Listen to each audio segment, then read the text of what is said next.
Une autre importante variable d'état qui décrit l'état d'un système est la température. Actuellement, les échelles de température qu'on utilise le plus souvent qu'on utilise, qu'on trouve dans la littérature, donc les échelles de température, on trouve l'échelle du Fahrenheit. L'échelle qu'on connaît le plus, c'est le Celsius. Et l'échelle Kelvin. On commence par l'échelle de Fahrenheit.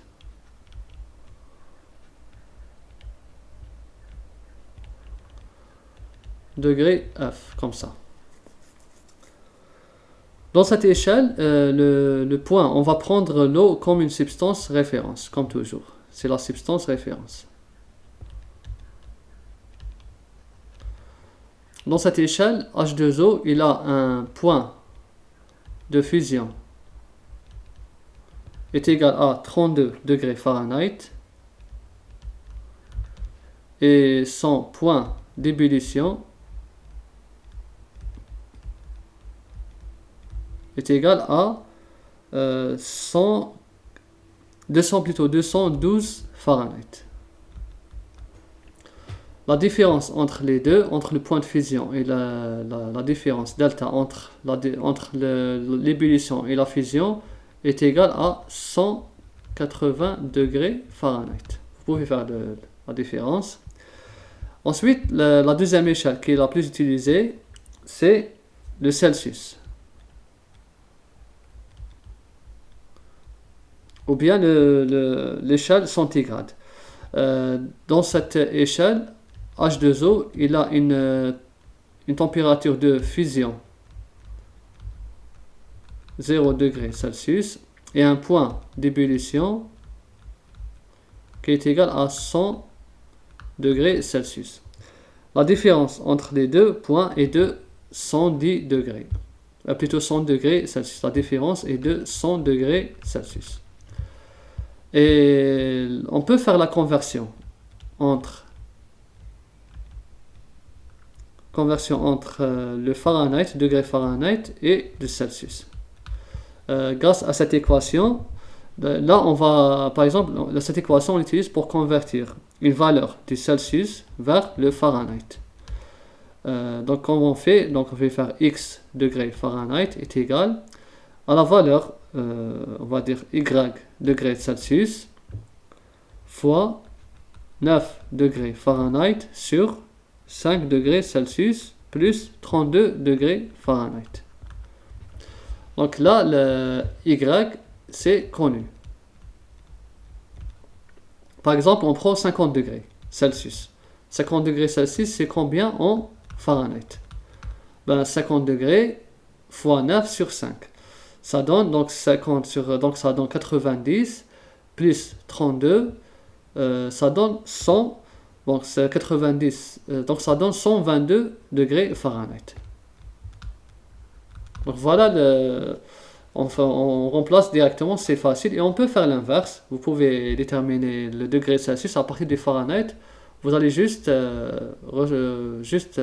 modifier cette équation. La dernière échelle, le Kelvin. Avant de parler de Kelvin, il faut savoir que beaucoup d'expériences ont montré, il y a des expériences qui ont montré une température minimale. On montrait une température minimale qui peut être atteinte par toutes les substances. Cette température minimale est égale à moins 273,15 degrés Celsius. Cette température, c'est une température minimale. C'est-à-dire, selon les expériences, on a trouvé que n'importe quelle substance peut atteindre cette température minimale. C'est-à-dire, l'échelle, pour avoir une référence ou bien un point absolu. Et l'échelle de Kelvin, c'est la troisième échelle. il détermine le point de fusion de l'eau. Il est égal à 273,15 K, c'est-à-dire Kelvin. Et le point d'ébullition de l'eau est égal à 373,15 Kelvin. C'est normal, c'est plus 100 degrés, car la différence entre le point de fusion de l'eau et son point d'ébullition en degrés Celsius, c'est 100 degrés. Donc j'ai ajouté ici 100 degrés. Donc voilà l'échelle du Kelvin. Et la conversion entre le Kelvin et le degré Celsius, c'est très simple. Là, on prend une valeur X en Kelvin. Là, c'est inconnu. J'ai une valeur, on va dire Y en degrés Celsius, que je multiplie par 1K sur 1 degré Celsius. Donc, 1K, donc quand un corps augmente de 1 degré Celsius, il augmente de 1K. C'est pas comme pour le degré Fahrenheit. En degrés Fahrenheit, quand un corps augmente de 5 degrés Celsius, il augmentera de 9 degrés Fahrenheit. Ça, c'est le rapport tout à l'heure, le voici. Le rapport, c'est de 9,5. Mais en Kelvin, degrés Celsius, c'est le même. 1 degré Celsius, c'est 1K. Plus 273,15 K. Voilà. Donc là, on peut prendre par exemple Y est égal à, supposons que Y est égal à 20 degrés Celsius. Donc 20 degrés Celsius fois 1 sur C. Donc je supprime C sur C. J'aurai 20K. 20K plus 273. J'aurai 293,15 K.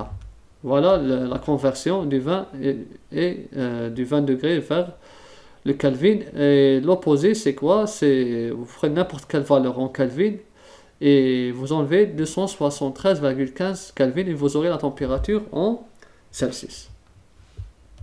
Voilà les trois échelles qu'on utilise le plus souvent. Le Fahrenheit, c'est plus aux États-Unis, on utilise toujours l'échelle de Fahrenheit, mais sinon en Europe ou ailleurs, c'est plus le Kelvin et plutôt le degré Celsius.